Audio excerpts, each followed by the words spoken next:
अविराम धूप के नीचे रामू, एक गरीब किसान, अपने छोटे से खेत की कठोर मिट्टी से जूझता है।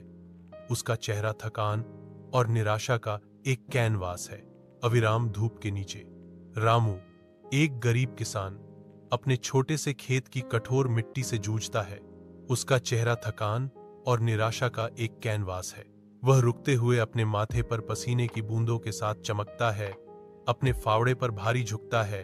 विशाल खेत उसकी निराशाजनक उम्मीदों को बढ़ाता है। वह रुकते हुए अपने माथे पर पसीने की बूंदों के साथ चमकता है, अपने फावड़े पर भारी झुकता है।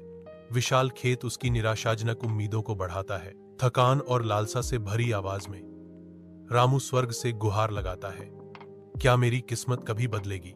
थकान और लालसा से भरी आवाज में रामू स्वर्ग से गुहार लगाता है, क्या मेरी किस्मत कभी बदलेगी? अविरत धूप के नीचे एक बंजर खेत फैला हुआ है, जिसकी फटी हुई धरती सूखे और निराशा का प्रमाण है। अविरत धूप के नीचे एक बंजर खेत फैला हुआ है, जिसकी फटी हुई धरती सूखे और निराशा का प्रमाण है।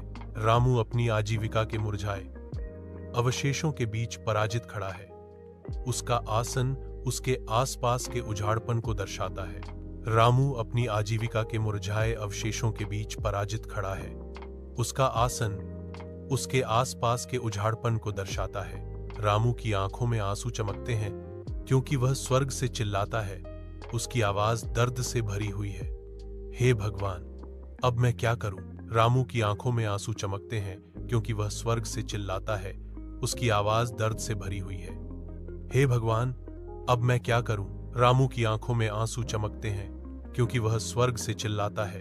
उसकी आवाज दर्द से भरी हुई है, हे भगवान, अब मैं क्या करूं? अपने घर की धुंधली रोशनी में रामू और उसकी पत्नी भारी चुप्पी में बैठे हैं। भूख उनके पेट को कुतर रही है। अपने घर की धुंधली रोशनी में रामू और उसकी पत्नी भारी चुप्पी में बैठे हैं। भूख उनके पेट को कुतर रही है। रामू का चेहरा थकान और संकल्प से अंकित शांति को भंग करता है। मैं दूसरे गांव जाऊंगा और मजदूर के रूप में काम करूंगा। रामू का चेहरा थकान और संकल्प से अंकित शांति को भंग करता है।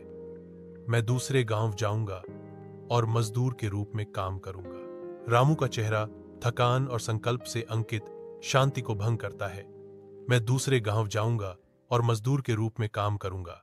उसकी पत्नी की आवाज चिंता से भरी उसकी दृढ़ता का विरोध करती है, लेकिन तुम बहुत थके हुए हो।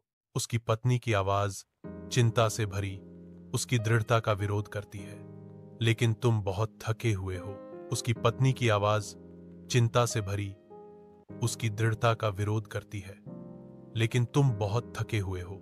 उसकी पत्नी की आवाज चिंता से भरी उसकी दृढ़ता का विरोध करती है, लेकिन तुम बहुत थके हुए हो।